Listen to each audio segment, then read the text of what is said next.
धीमहि तन्नश्चोम प्रचोदयात्। अंगारकाय विद्महे भूमिपालाय धीमहि तन्नः कुज प्रचोदयात्। बुधग्रहाय विद्महे इन्दुपुत्राय धीमहि तन्नः सौम्यः प्रचोदयात्। सुराचार्याय विद्महे सुरश्रेष्ठाय धीमहि तन्नो गुरुः प्रचोदयात्।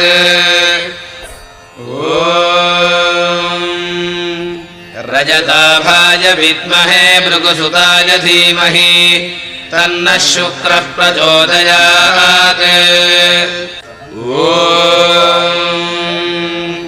शनैश्चराय विद्महे छायापुत्राय धीमहि तन्नो मन्दः प्रचोदयात्। शोकदन्ताय विद्महे उग्ररूपाय धीमहि तन्नो राहुः प्रचोदयात्।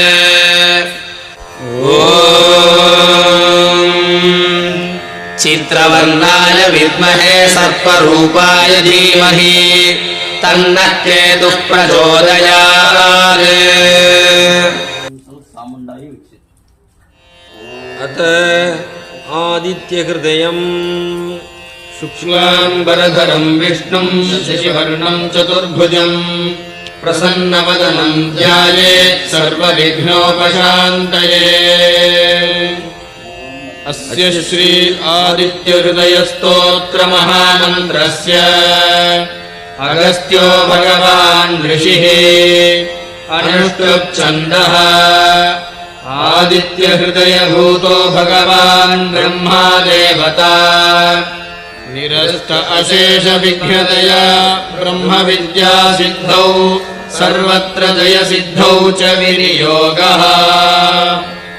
रश्मिमते अनुष्टाभ्यां नमः समुद्यते तर्जनेभ्यां नमः देवासुरनमस्कृताय मध्यमाभ्यां नमः विवस्वते अनामिकाभ्यां नमः भास्कराय कनिष्ठिकाभ्यां नमः भुवनेश्वराय करतलकरपृष्ठाभ्यां नमः रश्मिमते हृदयाय नमः समुद्यते शिरसे स्वाहा देवासुरनमस्कृताय शिखायै वषटे विवस्वते कवचाय हुं भास्कराय नेत्रत्रयाय वौषटे भुवनेश्वराय अस्त्राय फटे। ध्यानम् प्रतस्य विष्णोरूपं च सत्यत्तस्य च ब्रह्मणः अमृतस्य च मृत्योश्च सूर्यमात्मानमीमहि।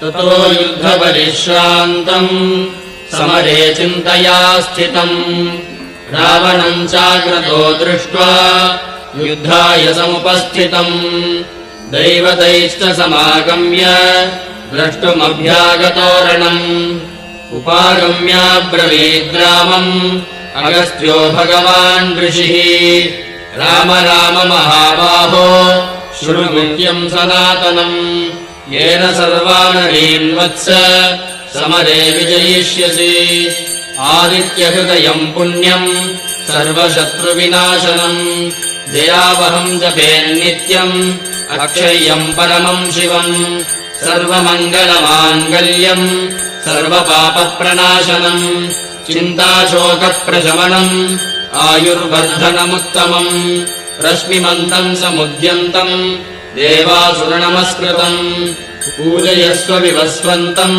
भास्करम् भुवनेश्वरम् सर्वदेवात्मको ह्येष तेजस्वी रश्मिभावनः एष देवासुरगणान् लोकान् पाति गभस्तिभिः एष ब्रह्मा च विष्णुश्च शिवस्कन्दः प्रजापतिः महेन्द्रो घनतः कालो यमः सोमोऽर्क्यपाम्पतिः पितरो वसवः साध्य कृष्णिनो मरुतो मनुः वायुर्वह्निः प्रजाः प्राणा ऋतुकर्ता प्रभाकरः आदित्यः सविता सूर्यः खगः पूषा गभस्तिमान् सुवर्णस्तपनो भानुः स्वर्णरेता दिवाकरः हरिदश्वः सहस्राक्षिः सप्त सप्तिर्मरीचिमान् निमिरोन्मथनः शम्भुः त्वष्टा मार्तण्डकोऽंशुमान् हिरण्यगर्भः शिशिरः तपनो भास्करो रविः